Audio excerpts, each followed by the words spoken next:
बड़ी खबर आ रही है कि भारत का जो एयर डिफेंस सिस्टम है S-400 उसने पाकिस्तान की तरफ से किए गए मिसाइल हमलों को नाकाम कर दिया है।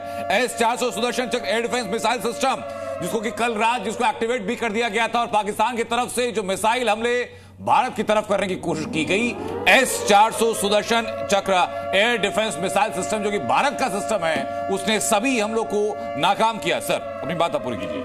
तो जिस बात पे मैं आ रहा था, एयर डिफेंस सिस्टम भारत और पाकिस्तान में अंतर क्या है, जिस सुदर्शन की बात कर रहे थे जी वो है S-400 जो कि हमने रूस से आयात किया है और उसको अपने हिसाब से डेवलप करके मॉडिफाई करके ट्वीक करके वहां पर प्लेस किया हुआ है। इसकी रेंज जो है 400 किलोमीटर की है, यानी 400 किलोमीटर से अगर कोई प्रोजेक्टाइल चलता है तो ये सिस्टम उसको डिटेक्ट करके उसको नेस्तनाबूद करने की क्षमता रखता है।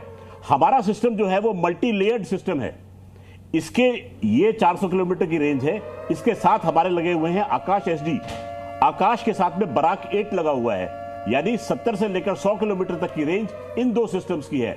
यानी कि कोई मिसाइल अगर बच के निकल भी जाए S-400 से तो वो आकाश और बाराक जो है उसको पकड़ लेगी। और भारतीय सेना ने उसको मुंहतोड़ जवाब दिया था। जो उनका मिसाइल आया था कुछ हिस्सा टूट करके यहाँ पर अमृतसर के पास में गांव में गिरा था और उस गांव में इसके जो टूटा हुआ टुकड़ा है उसको डिफ्यूज करने का प्रोसेस अभी आधे घंटे पहले किया जा रहा था और अब तक मेरे ख्याल से वो पूरा भी किया जा चुका है। क्या माना जाए, ये जो तस्वीर आई है और खासतौर से सेना ने जब ये बात स्वीकार कर ली है, कहा है कि लाहौर में जो एयर डिफेंस सिस्टम है उसको हमने खत्म किया, हमने तबाह किया, तो ये डंके की चोट हो गया, ओपन हो गया। क्यों? क्योंकि उन्होंने कल के बाद जब कल ये तय हो गया था, अजीत डोभाल ने भी कह दिया था कि हमारी तरफ से कुछ नहीं है, अब हम शांत है वाला।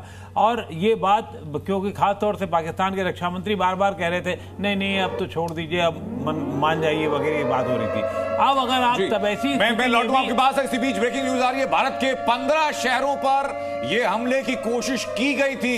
ये बड़ी बात है सर, यानी कि जो रिहायशी इलाके हैं, जो जितना पंजाब से जुड़ा हुआ इलाका है, बॉर्डर स्टेट की जो अमृतसर से लेकर के लुधियाना, जालंधर और अंबाला तक पूरा वो एरिया है। उन्हीं शहरों के नाम सामने है, पठानकोट, अमृतसर को चिन्हित ये सब पूरा एक लाइन का एरिया है जी। तो और जो S-400 जो सुदर्शन चक्र एयर डिफेंस सिस्टम की हम लोग बात कर रहे हैं सर, ये उसने लुधियाना, कपूरथला, बठिंडा, चंडीगढ़, ये तमाम वो इलाके जिनको टारगेट करने की कोशिश की गई थी और S-400 एयर डिफेंस सिस्टम ने राहुल जी उन सभी को नाकाम किया। एक बार रविंद्र से बात कर लेते हैं। रविंद्र, कुछ और अपडेट दीजिए इस पर, जो भारत के 15 शहरों पर हमले की कोशिश की गई, सेना की तरफ से, सरकार की तरफ से क्या जानकारी दी जा रही है इस पर? मेरे ख्याल से रविंद्र के पास आवाज जाने में फिलहाल दिक्कत है। पठानकोट से शुरू होकर के और अंबाला तक, चंडीगढ़ भी नहीं, अंबाला तक का पूरा इलाका और उसके अगल बगल के, चाहे वो मालवा साइड हो, माझा साइड हो, जो जलंधर वाला इलाका हो, वो सब पूरा इसकी जद में शामिल था और तभी वहाँ इसको नष्ट किया गया। ये 15 शहर अगल बगल जितने भी पड़ते हैं, मानसा, संगरूर, ये कपूरथला, फिरोजपुर, इन सब उसकी जद में थे और इसीलिए ये 15 शहरों का नाम लिया जा रहा है। जी, लेकिन एक सवाल और आता है सर, मैं आपके पास आना चाहूंगा कि अब मतलब पाकिस्तान की तरफ से ऑफिशियली शुरुआत की जा रही है वॉर लाइक सिचुएशन की, क्योंकि रिहायशी इलाकों पर अगर आप हमला ऐसा कर रहे हैं। जी, जैसे आपने कहा पाकिस्तान शुरुआत कर रहा है। पाकिस्तान जो है, इस समय कहावत है, when pushed against the wall even the rat bites the cat। Pakistan की स्थिति उस चूहे के जैसी हो गई है, उसके पास भागने का कोई जरिया रह नहीं गया है। हमने पहले भी देखा है कि पाकिस्तान की जब ये स्थिति होती है तो वो एक कायर शत्रु की तरह बिहेव करता है और हमारे इनोसेंट नागरिकों पर हमला करता है, जैसा कि पुंछ में देखने में आ रहा था। मेरे सोर्सेज मुझे ये बता रहे हैं कि रात को उन्होंने पुंछ में मीडियम गन्स से शेलिंग की है। मीडियम गन्स का तात्पर्य है 105 मिलीमीटर से लेकर 155 मिलीमीटर जिसका डायमीटर होता है, वो मीडियम गन कहलाती है।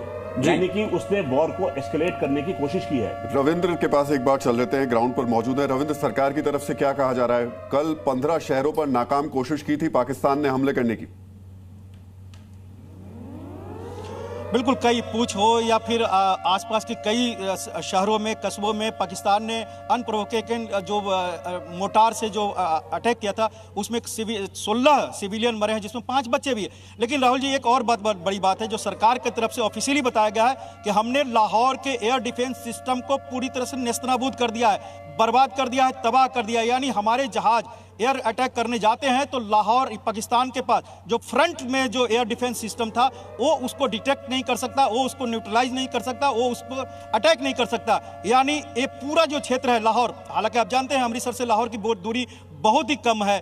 ऐसे में हमारे लिए जो पूरा वायु क्षेत्र है एयर का, वो पूरी तरह से ओपन मिलेगा। और यही बातें कल सेना की तरफ से भी कही गई थी। आपने देखा कि अगर पाकिस्तान रिटेलिएट करेगा, पाकिस्तान हमारे ऊपर युद्ध थोपने की कोशिश करेगा, तो हम पूरी तरह तैयार हैं। और सरकार की मंशा साफ है कि पाकिस्तान अगर इस तरह कार्रवाई करता है, एक तो आतंकवादी घटना करता है, आतंकवादी हमले करता है, उसके बाद अगर हमारे सिविलियन पर अटैक करेगा तो हम उसको छोड़ेंगे नहीं, पूरी तरह से बर्बाद कर देंगे। और लगातार की सीसीएस में पीएम नरेंद्र मोदी का ये स्टैंड रहा है कि किसी को बख्शा नहीं जाएगा, चाहे सीसीएस में हो, कैबिनेट में हो, या फिर चाहे वो बिहार में कहेगो। 3 बार उन्होंने जो सार्वजनिक तौर पर बातें कही है देश के लिए या इंटरनेशनल स्तर पर, साफ तौर पर कहा गया कि पाकिस्तान को मुंह तोड़ जवाब दिया जाएगा, मिट्टी में मिला दिया जाएगा उन आतंकवादियों को और आतंकवादियों को शरण देने वाले को जो इस तरह की घटनाओं को लगातार सिस्टम भारत ने पूरी तरीके से तबाह कर दिया है। लाहौर में अब वो एयर डिफेंस सिस्टम काम नहीं करेगा।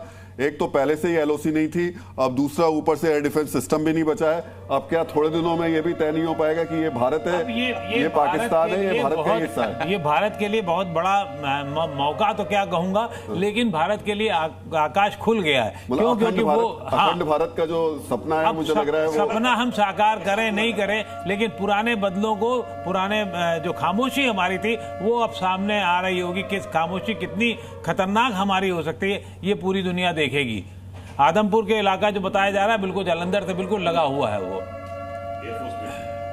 और ये कल रात की तस्वीरें इस वक्त आपको स्क्रीन पर हम दिखा रहे हैं, जिस वक्त ये कोशिशें की गई थी। हालांकि पाकिस्तान की तरफ से जितनी भी कोशिशें की गई भारत पर हमले करने की मिसाइल्स के जरिए, उन सबको नाकाम किया गया। हमारे S-400 एयर डिफेंस सिस्टम ने बहुत ही शानदार तरीके से, हमारे सैनिकों ने, हमारे सेना के जवानों ने इन सबको खत्म किया।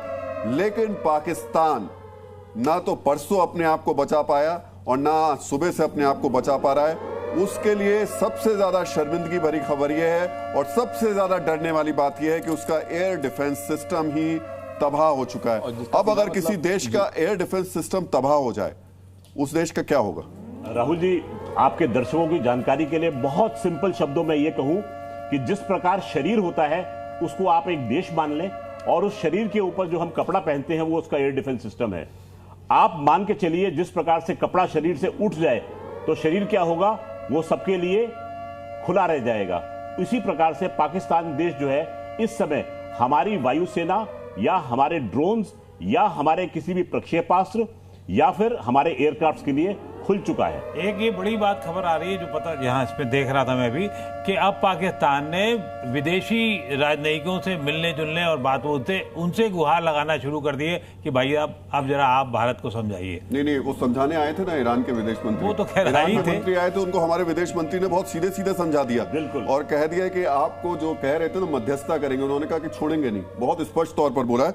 लेकिन एक जो इंपॉर्टेंट बात है, जो मैं सवाल आपसे पूछना चाहता हूं, आज एयर डिफेंस सिस्टम पाकिस्तान का गया, इसमें शर्मिंदगी पाकिस्तान के लिए ज्यादा है या चीन के लिए ज्यादा है? सिस्टम तो नहीं, देखिए चीन की तो बात मैं इसलिए नहीं कहना चाहूंगा, चीन को अभी बिल्कुल किनारे रख देता हूं। पाकिस्तान की शर्मिंदगी है जब आप घटिया माल खरीदोगे, सस्ता खरीदोगे, कुछ और करके खरीदोगे, तो घटिया माल तो घटिया ही माल होता है, बेचने वाला तो हर माल बेचता है भाई। PNS गाजी को भारत के एक ऐसे शिप ने धराशायी किया जो डॉकयार्ड पे खड़ा हुआ, बिल्कुल सही। पैटर्न टैंक जब लेकर के आए थे तो उनको मशीन गन से खत्म कर दिया गया था, जो कि कहा जाता है कि इनविंसिबल है। बस कितने भी बेहतर हथियार दो, पाकिस्तान को उससे मतलब नहीं है, वो किसके हाथ में है सर? ये के हाथ में उस तरह दे दोगे तो होगा क्या? भाई को हमारे नेट ने गिराया था। देखिए, पाकिस्तान ये कहता है, पाकिस्तानी सैनिक और आवाम को भी से भी ये कहलाया जाता है कि हमारे अंदर जज्बा है। हाँ, ये फ्रेज इस्तेमाल किया जाता है। सवाल ये कि आप जज्बे से खाली नहीं लड़ सकते।